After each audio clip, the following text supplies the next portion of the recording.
Stop right there. Before you scroll away, let me ask you something that will change how you see the world forever.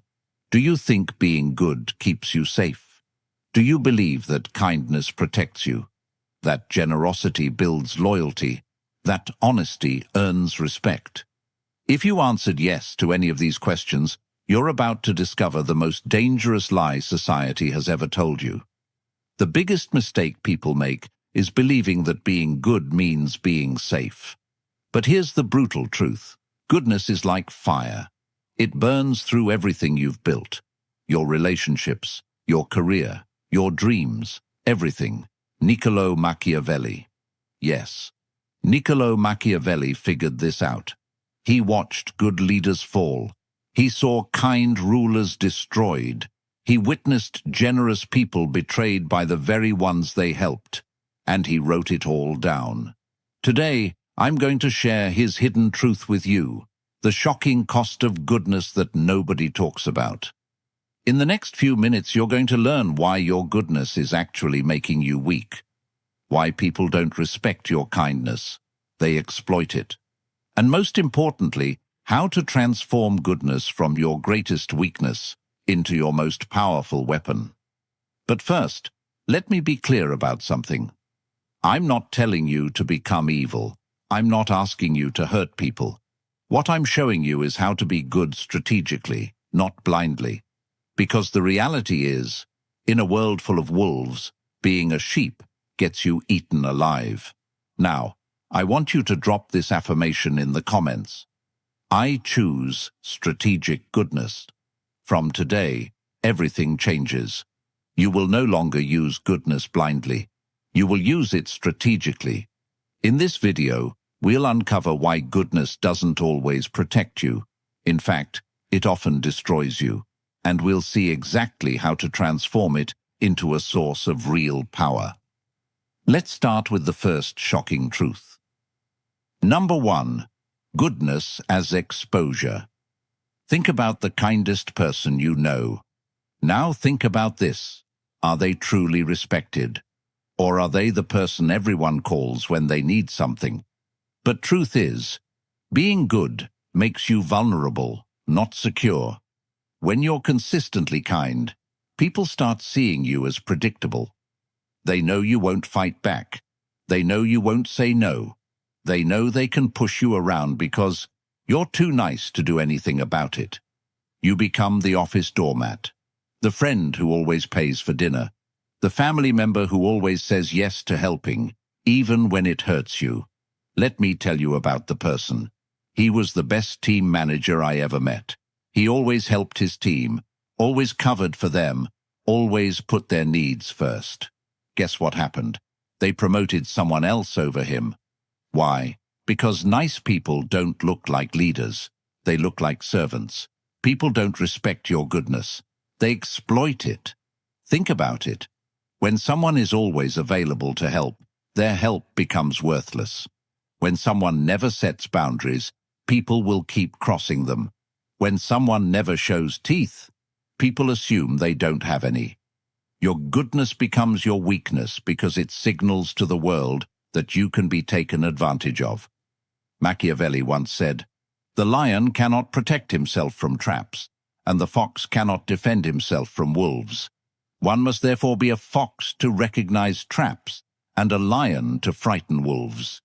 You've been trying to survive as a sheep in a world full of wolves. And that's exactly why you keep getting hurt. Drop this affirmation in the comments. I protect my energy. Number 2. The generosity trap. Here's something that will blow your mind. The more you give to people, the less they appreciate it. I know that sounds backwards, but hear me out. Generosity creates short-term applause. People clap for you. They say nice things. They tell everyone how wonderful you are. It feels amazing, right? But over time, something twisted happens. Your generosity breeds dependency, entitlement, and eventually resentment. Let me explain why. When you help someone once, they're grateful. When you help them twice, they're thankful. But when you help them 10 times, they start expecting it. Your exceptional kindness becomes their normal. If you ever stop helping, they don't remember the 9 times you said yes. They remember the 1 time you said no. Suddenly, you're the selfish one. You're the bad guy. Think about parents who always give their kids everything they want. The first few times, the children are excited and thankful. But soon, those gifts become expected. The new phone isn't special anymore. It's just what mum and dad do. And if the parents ever say no to buying something, the kids get angry and call them unfair. The same thing happens in friendships. You always pick up the check at dinner. You always drive everyone around. You always help people move. At first, they appreciate it. But eventually, they stop saying thank you. They just assume you'll handle it. And if you ever need them to return the favor, they're suddenly too busy. This is the generosity trap. You give and give until giving becomes your identity. And the moment you need to receive, or even just stop giving, you become the villain in everyone else's story.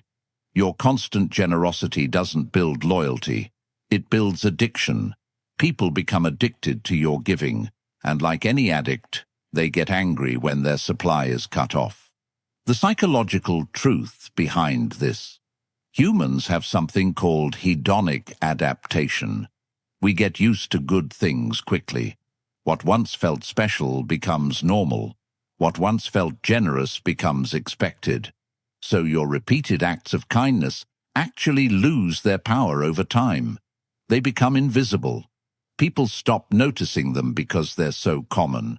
But your single act of saying no, that stands out like a red flag. That's what they remember. That's what they focus on. That's what they complain about. This happens everywhere. At work, if you always stay late, staying late becomes your normal. Nobody celebrates it anymore. But leave on time once and suddenly you're not committed. In relationships, if you always compromise, compromise becomes expected. But stand your ground once, and you're being difficult. Machiavelli once said, "Benefits ought to be conferred gradually, and in that way they will taste better." The man understood something most people never learn. Scarcity creates value. Abundance destroys it. Drop this affirmation in the comments. I give strategically. Number 3, the mask of virtue. Here's a truth that might make you uncomfortable. Society believes in appearances, not reality. People don't care if you're actually good. They care if you look good. They don't judge your heart. They judge your image. This means that to maintain power and respect, you must wear the mask of goodness while keeping control beneath the surface. Look at the most successful people you know. Do you think they got there by being genuinely nice to everyone? Not. They got there by being smart about when, how, and to whom they show their goodness. They smile in public and make hard decisions in private. They show mercy when it serves them and show strength when it's needed. They understand that the appearance of virtue is more powerful than virtue itself. This isn't about being fake. This is about being strategic. Think about it like this. A doctor might need to cut you open to save your life. Is the doctor being cruel? Not. The doctor is doing what needs to be done, even if it causes temporary pain. Real leaders understand that sometimes being truly good means looking temporarily bad. Sometimes helping someone means saying no to them. Sometimes protecting your team means making unpopular decisions. The mask of virtue isn't about deception. It's about timing. It's about knowing when to show your soft side and when to show your steel. Most people get this backwards. They show their weakness to enemies and their strength to friends. Smart people do the opposite. Machiavelli once said, "Everyone sees what you appear to be. Few experience what you really are." He understood that perception shapes reality. If people perceive you as weak, you become weak. If they perceive you as strong, you become strong. I want you to drop this affirmation in the comments. I control my image. Number 4. The economics of power. Every single thing you do has a cost. Every favor you grant. Every time you say yes when you want to say no. Every moment you spend helping others instead of building yourself. Most good people never think about this. They give and give until they have nothing left. Then they wonder why they feel exhausted, resentful, and taken advantage of. Here's what you need to understand. Your time, energy, and resources are finite. When you spend them on others, you have less for yourself. This isn't selfish to acknowledge, it's mathematical. Unlimited kindness drains your strength. And when you're drained, you can't help anyone, including yourself. Think about airplane safety instructions. They tell you to put your oxygen mask on first, then help others. Why? Because if you pass out trying to help someone else first, now 2 people need rescuing instead of 1. Life works the same way. If you exhaust yourself helping others, you become someone who needs help. Now you're a burden instead of an asset. Smart people understand that to survive and thrive, resources and energy must be guarded carefully. This doesn't make you mean. It makes you sustainable. I learned this lesson the hard way. For years I said yes to everyone, every request, every favor, every quick question that turned into hours of work. I thought I was being good. But you know what happened? I started resenting people. I felt angry and bitter. My own project suffered. My own dreams got delayed. And ironically, I became less able to help the people who truly needed it. That's when I realized something crucial. Saying yes to everyone means saying no to yourself. And when you abandon yourself, you eventually abandon everyone else too. The most generous people in history weren't the ones who said yes to everything. They were the ones who said no to most things, so they could say yes to the right things in a big way. Machiavelli once said, "He who wishes to be obeyed must know how to command." You cannot command others if you cannot command your own time, energy, and resources. You cannot lead others if you cannot lead yourself. Now, I want you to drop this affirmation in the comments. I protect my resources. Number 5. Strategic use of virtue. I'm not telling you to become heartless. I'm not saying mercy, honesty, and generosity should be thrown away. What I'm saying is this. These virtues must be used like weapons, precisely at the right time, for maximum effect. A sword sitting on a shelf doesn't protect anyone. But a sword in the hands of a skilled warrior at the right moment can save a kingdom. Your goodness should work the same way. When you help someone, it should be intentional. When you show mercy, it should be strategic. When you're generous, it should create the outcome you want. Let me give you an example. Instead of helping everyone a little bit, help the right people a lot. Instead of being nice to everyone, be exceptionally kind to those who matter. Instead of saying yes to everything, say yes powerfully to the things that align with your goals. This approach does 3 things. First, your help becomes more valuable because it's scarce. Second, you actually create bigger positive impacts because you're focused. Third, people respect you more because you're selective. Think about the most respected leaders in history. Martin Luther King Jr. wasn't gentle with injustice. He confronted it powerfully. Mother Teresa didn't help everyone in the world. She focused intensely on the poorest of the poor. They were all good people, but they were strategically good. They used their virtue as a tool to create change, not as a way to be liked by everyone. How you do this in real life. Before you say yes to any request, ask yourself 3 questions. Does this align with my values and goals? Can I do this without depleting myself? Will this person appreciate and respect what I'm doing? If the answer to any of these is no, you don't just say no, you say no kindly but firmly. When you do say yes, you do it fully. You give your best effort. You create real value. You make a meaningful difference. This way your yeses matter. Your help is remembered. Your generosity creates loyalty instead of entitlement. Machiavelli once said, "The promise given was a necessity of the past. The word broken is a necessity of the present." What he meant is this: sometimes keeping your word to one person means breaking your word to another. Sometimes being good to your family means being firm with your co-workers. Sometimes protecting your dreams means disappointing people who want to use your time. Strategic virtue isn't about being selfish, it's about being effective. Drop this affirmation in the comments. I choose effective kindness. Number 6. The illusion of gratitude. Here's something that will change how you see human nature forever. Gratitude is temporary. I know this might hurt to hear, but it's true. The favors you do for people, the help you provide, the sacrifices you make, they have an expiration date in people's memories. Repeated favors stop feeling like gifts and turn into obligations. What starts as "thank you so much" becomes "you should do this," becomes "why didn't you do this?" You help your neighbor move. They're incredibly grateful. You help them move again 6 months later. Still thankful, but less excited. You help them a third time.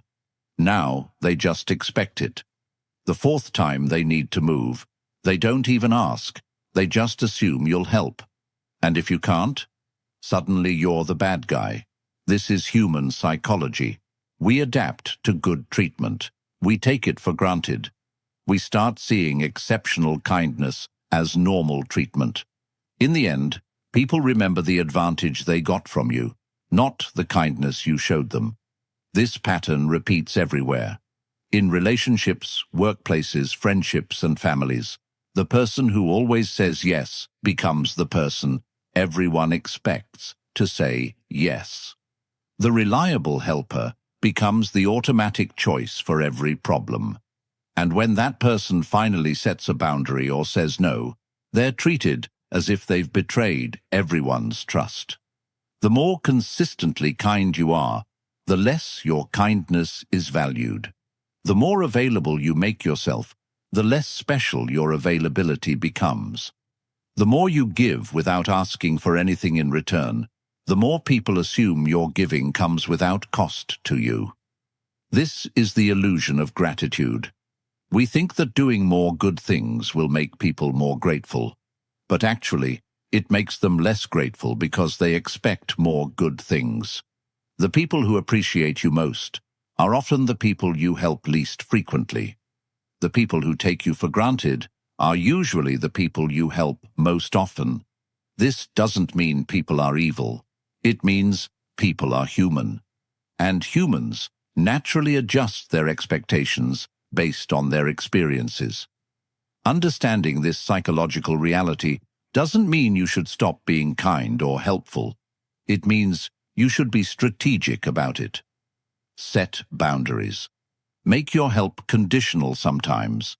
Let people experience what it's like when you're not there to solve their problems. Machiavelli once said, "Men judge generally more by the eye than by the hand, for everyone can see and few can feel." People see what you're doing now more clearly than they remember what you did before. Your past kindness becomes invisible. Your current actions are what they judge you by.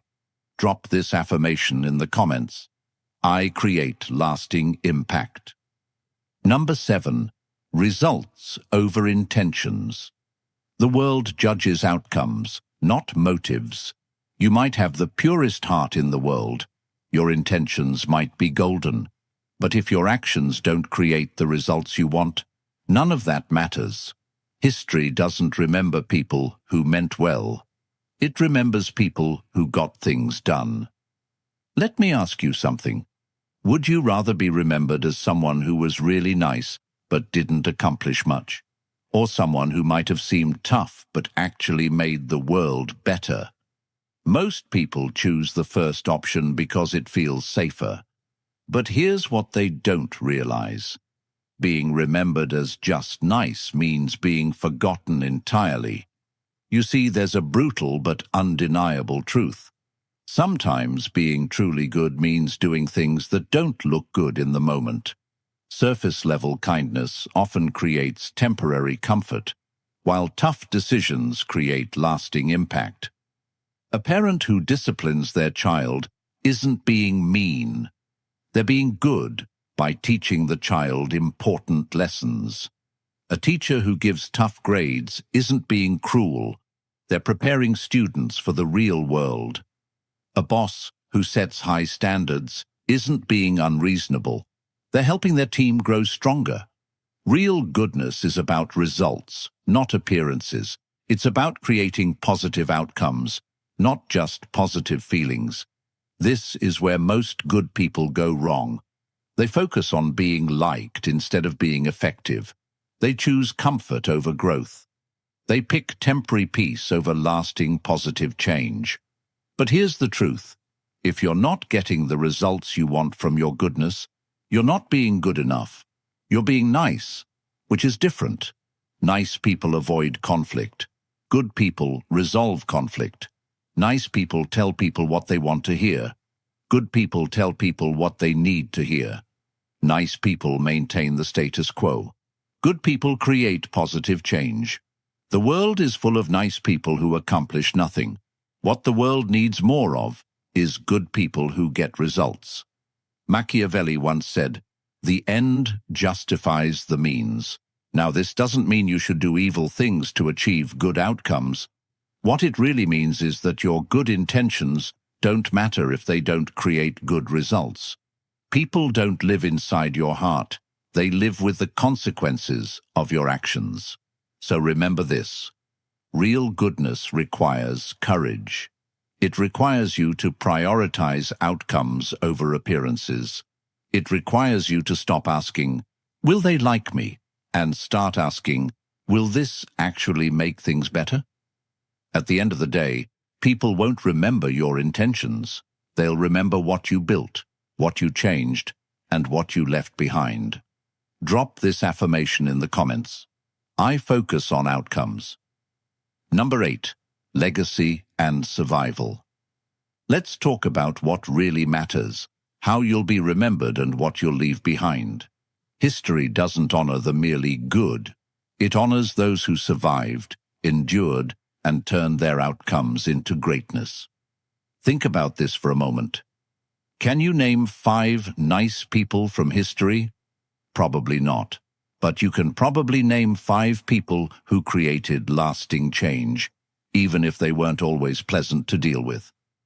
Steve Jobs wasn't known for being nice. He was demanding, perfectionist, and often difficult. But he created products that changed how billions of people live. I'm not saying you should be mean to people. What I'm saying is that being remembered for making a difference is better than being forgotten for being agreeable. Here's what most people don't understand about legacy. You can't leave a positive mark on the world if you don't survive long enough to make one. And survival, in business, in relationships, in life, requires more than just being good. It requires being smart, strategic, and sometimes tough. The kindest people in the world can't help anyone if they get crushed by those who take advantage of them. The most generous people can't give anything if they give everything away too early. The most honest people can't speak truth if they get silenced by those who prefer lies. You have to survive first. Then you can thrive. Then you can create the legacy you want. This means protecting yourself so you can protect others. Building yourself up so you can lift others up. Getting strong so you can help the weak. It's not selfish, it's strategic. It's not cruel, it's careful. It's not about abandoning goodness. It's about preserving it so it can actually make a difference. Look at the people who create lasting positive change in the world. They're not pushovers. They're not people pleasers. They're not afraid to say no, set boundaries, and make hard decisions. They understand that being good isn't about being weak. It's about being powerful enough to choose goodness when it matters most. Machiavelli once said, "It is better to be feared than loved if you cannot be both." What he really meant is this: respect matters more than affection. Impact matters more than popularity. Results matter more than feelings. You don't have to choose between being good and being strong. You can be both. You should be both. But if you have to choose strength first, because strength gives you the power to be good when it counts. Weakness just makes you a victim, even with the best intentions. We've covered a lot of ground today, but let me leave you with the most important lesson of all. Goodness, without strategy, is the most dangerous trap you can fall into. It makes you vulnerable to those who would exploit you. It drains your resources until you have nothing left to give. It creates expectations you can't sustain. And ultimately, it prevents you from creating the positive impact you really want to make. But goodness with strategy, that becomes a weapon of survival and influence. It becomes a tool for creating real change. It becomes the foundation for a life and legacy that actually matters. You now know the shocking cost of blind goodness. You understand why generosity can trap you, why gratitude fades, and why good intentions without good results are worthless.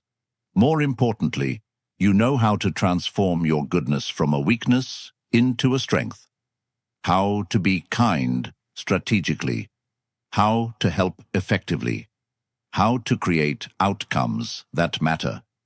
Before you leave this video, I want you to make a decision. Are you going to keep being good in the old way, blindly, without boundaries, until it destroys you? Or are you going to start being good in the new way, strategically, effectively, powerfully? So here's the real question, and this is what will determine your future.